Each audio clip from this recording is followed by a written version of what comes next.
menghina itu sebetulnya kayak teko mengeluarkan isi teko. Di dalam kopi keluar kopi, di dalam comberan keluar comberan. Orang yang menghina itu bukan sedang menjelek-jelekan kita. Orang yang menghina itu sedang memamerkan kehinaan dirinya sendiri. Karena orang mulia pasti nggak bisa menghina, nggak ada stoknya. Karena di sini yang busuk, mau busuk. Saya dengar juga tadi, kalau udah marah tuh semua binatang dia keluarkan, dasar turunan hewan. Jangan tersinggung, biasa aja. Lah dia lagi pamer kejelekan. Nih penyakit saya, kutil eksim, terus kita tersinggung, ngapain ya? Benar? Kalau orang menghina, dihina lagi. Kalau orang ngebeberin aib, dibeberin lagi. Kalau orang mencaci, kita caci lagi. Mau ngapain sekolah tinggi-tinggi kalau bisanya cuma niru kejelekan? Kalem aja lah. Setuju? Sok aja. Saudara mau menghina saya, sok aja. Paling kualat saudara sendiri ya. Nabi dihina tidak? Nabi dihina tidak? Dicaci? Difitnah? Jadi hina tidak? Jadi hina tidak? Tidak, akan ketukar kok. Setiap perbuatan kembali kepada pembuat.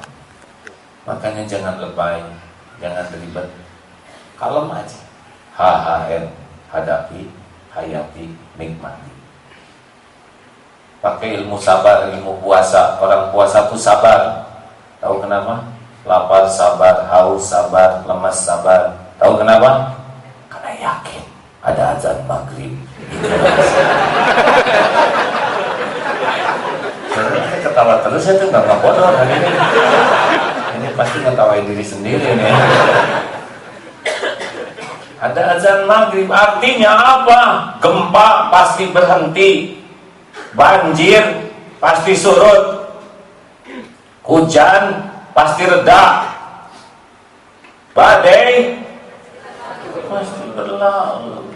Fa inna ma'al usri yusran, inna ma'al usri yusra. Ada waktu-waktunya, sing sabar. Kalau pagi itu ada waktunya, kalau lagi malam jangan nungguin pagi, tahajud, zikir, tobat, sholat, sholawat, munajat. Nanti pagi datang sendiri.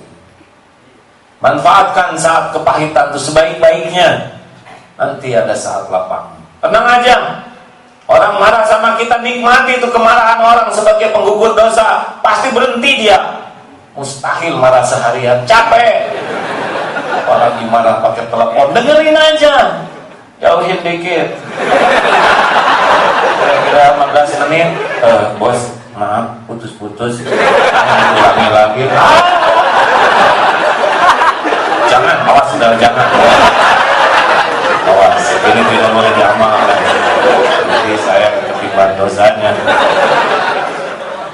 Sudah habis nih waktunya belum? Itu kreditan gimana? Aman? Satu, dua, tiga. Jangan mempersulit diri. Make it easy, man. Ya, kalem aja. Jangan ribet. Kalau tiap yang gak enak dimasukin hati semua, kapan bahagianya hidup ini? Sing legowo, lapang dada, lupakan. Ya, setuju? Mau apa kita nyiksa diri kita? 4, evaluasi diri. Ulangi. Sekali lagi. In ahsantum li anfusikum wa in asatum falaha. Kebaikan kembali kepada pelakunya, keburukan juga kembali kepada pembuatnya. Tidak ada yang membahayakan kita selain keburukan kita sendiri. Kalau di depan saya ini terhalang meja, ada makanan enak dan ada ular berbisa, dan kita tidak lihat, informasi mana yang kita perlukan? Tentang makanan, tentang ular? Jawab. Tentang yang enak, tentang yang membahayakan? Tuh, benar kalau gitu memikirnya ya. Tapi faktanya kita lebih sibuk memikirkan yang enak daripada yang membahayakan. Yang membahayakan kita siapa? Kejelekan kita, kejelekan orang kepada kita. ragu-ragu. Yang bahaya bagi kita dihina orang atau menghina orang? Nah, yang lebih dramatis ini. Mana yang bahaya bagi kita? Dicopet atau kita yang nyopet? Hah? Dicopet.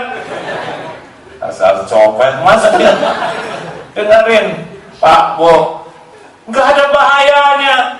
Coba sekarang saudara menghina saya, gak apa-apa, paling dosa saya berguguran, ya kan? Pahalanya dioper ke saya, dosa saya diangkut saudara, nggak ngepek. Tapi kalau saya menghina saudara-saudara, udah yakin tuh petaka buat saya. Makanya kalau ada kejadian apa-apa tuh jadikan jalan evaluasi diri. Di Mekah waktu umroh ada ibu-ibu nangis di masjid. Ibu kenapa? Aduh, saya ditegur Allah. Ceritakan, saya diberakin merpati. Terus kenapa jadi tobat? Oh, itu lapangan segitu luasnya, kepala saya segini kecilnya. Kenapa di sini? Itu kan susah, merpati kena kepala saya tuh, lintasannya harus pas. Kecepatan merpati dengan kecepatan saya harus berimbang. Sudut elevasinya. Dan yang paling rumit tingkat kemulesan merpati. Itu pasti yang ngatur cuman Allah. Kena ke jidat saya pasti teguran, ini teh kotoran karena kepala saya kotor. Suka mikir kotor. Astagfirullah. Mau kena diganti, nangis, itu yang benar. Bukannya sibuk marah sama merpati. Merpati kurang ajar. Turunan siapa kamu? Jauh-jauh ke sini, awas loh, cohan, nggak ngepek. Di masjid,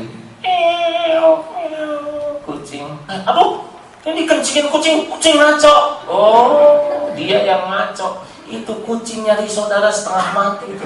Dari pasar jalan ke sini karena tugas dari Allah, dan gak akan ketuker yang harus dikencingin. Gak ada takdir melesetnya kan. Periksa tuh celana, mungkin jarang dicuci, mungkin udah banyak najisnya. Ini serius tadi. Dompet hilang, periksa tuh. Jangan nyebut copet kurang ajar karena udah pasti. Pertanyaannya, kenapa sih banyak ini saya yang dicopet dan nggak meleset? Pasti dia. Kalau takdirnya dia hilang, itu copet dengan dia pasti ketemu. Bisnya bekal sama, duduknya bekal deketan, karena memang dia yang takdirnya bekal hilang. Nggak mungkin ketukar. Kalau ketukar jadi kita yang nyopet, nggak cocok ya. Harus kecopetan. Ya Allah, kenapa ya boleh jadi saudara pelit? Tiap Jumatan 10.000 sini, 1.000 sini. Lagi Jumatan ngantuk, kotak infak lewat, keluar uang. Selesai Jumatan ke warung, sebungkus. Astagfirullahaladzim, innalillahi. Kenapa? Ketukar. Jadi yang masuk ke masjid berapa? 10.000. Rencana saudara berapa? Bukan ngaku ya. Sekali ngerokok 10.000, sebulan 300.000, setahun 3.600.000 untuk rokok.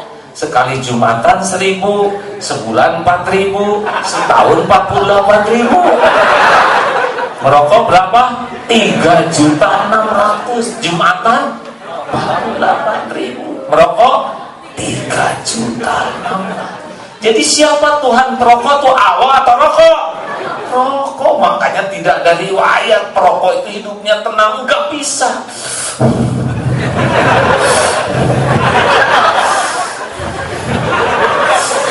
Lihat gaya perokok itu udah gak jelas aja. Sedot, tiup. Saya kalau lihat perokok ini orang pengen ngerti.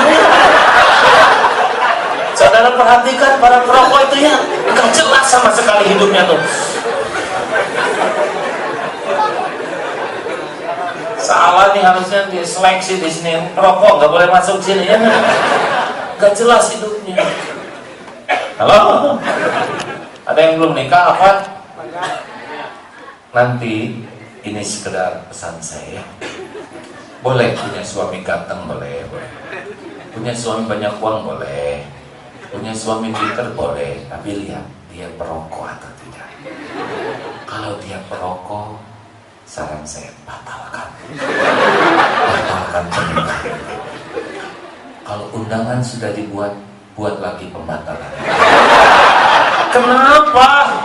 Karena nasib sang calon suami sudah tertulis di bungkus rokok. Ya, silakan baca satu persatu. Ya. Pokoknya ada yang lebaynya gitu.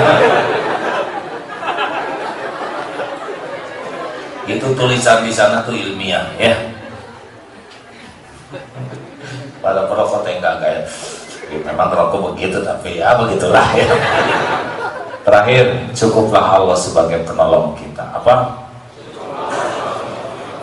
Ini sampai jam 1 kan ya? Guys, sudah jangan ngomong kayak gitu. Yang jelas ini kantor harus pukul, Pak. Yang mau jam 2 silakan aja di sini.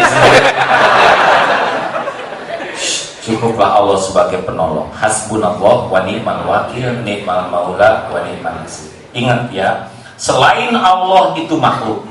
Makhluk tidak bisa memberi manfaat, tidak bisa membawa mudarat illa biiznillah, kecuali dengan izin Allah. Makhluk itu la haula wala quwata illa billah, kecuali dari Allah. Bergabung jin dan manusia mau ngasih serupiah aja, kalau Allah enggak izinkan, sampai tidak? Jawab. Jawab. Dia akan menikahi, sudah menulis surat segel dengan janji sehidup semati. Kalau Allah takdirkan bukan jodohnya, nikah tidak? Tidak akan pernah terjadi. Karunia apapun tanpa izin Allah. Sebaliknya, orang mau mencelakakan, tapi kalau Allah melindungi kita, celaka tidak? Contoh, lemparkan apa saja ke sini. Kalau Allah tidak mengizinkan, demi Allah tidak akan tersentuh wajah ini. Ayo. Ayo. Kalau Allah tidak izinkan, tidak terjadi. Mungkin dilempar tidak kena, tapi mungkin dibuat oleh Allah, hatinya enggak mau lempar. Karena hati itu dibulat balik oleh Allah. Ada yang udah megang-megang gini ya. Tapi hatinya kualat. Sama, makanya saudara tidak usah mencari belas kasihan orang, tidak usah memburu cinta orang. Allah penguasa hati, Allah pembulat balik hati, muqallibal qulub. Lurus aja itu mah, lakukan yang terbaik, Allah pasti lihat. Enggak akan ketukar takdir Allah, enggak ketukar apa yang Allah tetapkan. Apa yang untuk saya pasti ketemu dengan saya, enggak akan ke saudara. Apa yang untuk saudara pasti ketemu saudara, enggak akan untuk saya. Makanya tenang kalau sandarannya Allah. Janji Allah, wa may yattaqillah yaj'al lahu makhrajan. Barang siapa yang serius ngedeketin Allah, baginya jalan keluar. Pasti ada jalannya. Walau enggak kepikir, wa yarzuqhu min haitsu la yahtasib. Allah beri pertolongan dari yang enggak diduga-duga. Wa may yatawakkal 'ala Allah, dan barang siapa yang hatinya hanya Allah saja sandarannya, fahuwa hasbuh. Ataulah ayat 2 dan 3, pasti Allah cukupin. Gak perlu kita jadi orang kaya, yang penting cukup. Perlu buat makan, cukup. Perlu buat ke ongkos, cukup. Perlu buat sedekah, cukup. Beli rumah, cukup. Beli kendaraan baru, cukup. Sedekah, cukup. Itu terjadi kalau hati kita yakin ke Allah. Banyak jalan, mungkin bukan dari gaji. Sebagian besar yang umroh dan haji itu gak ngongkos. Ada yang diongkosin suaminya, ada yang diongkosin istrinya, orang tua, mertua, kantor. Demi Allah benar hadirin. Allah kalau mau ngasih jalan lewat apa saja, semua jalan milik Dia. Syaratnya adalah hati ini gak bersandar ke siapapun. La khaufun alaihim wa la hum yahzanun. Gak takut, gak sedih dengan dunia ini. Itu kuncinya hadirin. Oleh karena itu ibu bapak sekalian, persoalan terbesar itu kita nggak serius ngedeketin Allah. Padahal semua solusi hanya milik Allah. Benar? Sholat tepat waktu, berjamaah sekuat tenaga, malam tahajud, tiap hari baca Quran, nggak pernah lepas sedekah. Apa yang Allah sukai lakukan. Nah, gak usah banyak mikirin rezeki dan sebagainya. Nanti diatur sendiri oleh Allah. Kejadian, kalau Allah sudah menghendaki sesuatu, wa yuridka bi khairin fala radha li fadli, nggak ada yang bisa nolak. Inilah rahasia hidup. Jadi nggak capek hati ini. Hati itu capek karena bersandar kepada makhluk dan takut kepada makhluk, padahal makhluk tidak bisa memberi manfaat atau mudarat tanpa izin Allah. Ikhtiar terhebat adalah tawakalnya hati. Nanti kita akan dibimbing oleh Allah. Sempurnanya ikhtiar seperti Siti Hajar 7 kali, tapi hati tenang dan pada waktunya cukup bakal dicukupi. Masya Allah. Selamat berjuang hadirin sekalian. Jam 1 tepat. Mudah-mudahan ada manfaatnya. Selamat menikmati 5 us. Silakan lanjutkan simak ini di Twitter @aagin atau di Facebook KH.Abdullah Gimnastia. Sekarang khusus ilmu tauhid seperti ini. Alhamdulillah, semoga semua yang hadir ini menjadi ahlul ma'rifat. Allahumma sholli ala Muhammad wa ala alihi washabbihi ajmain. Ya Allah, jadikan jamaah ini jamaah yang Kau ampuni. Ampuni ya Allah sebanyak apapun dosa kami, sekelam apapun hidup yang pernah kami lalui. Ampuni ya Allah sekotor apapun tubuh kami ini, senista apapun aib-aib yang kami sembunyikan selama ini. Ya Allah, bersihkan diri kami sebersih-bersihnya. Berikan kepada kami sisa umur yang barokah, sisa umur yang merasakan nikmatnya ibadah, sisa umur yang hatinya selalu yakin padamu ya Allah. Dan jadikan penghujung hayat kami husnul khatimah, wa na'udzubika min su'il khatimah. Rabbana atina fid dunya hasanah wa fil akhirati hasanah wa qina azabannar. Amin ya rabbal alamin. Terima kasih. Subhanakallahumma bihamdika asyhadu an la ilaha illa anta astaghfiruka wa atubu ilaik. Assalamualaikum warahmatullahi wabarakatuh. Waalaikumsalam warahmatullahi wabarakatuh. Sudah. Itu di luar ada buku-buku yang kecil-kecil tentang hati, boleh kalau diperlukan.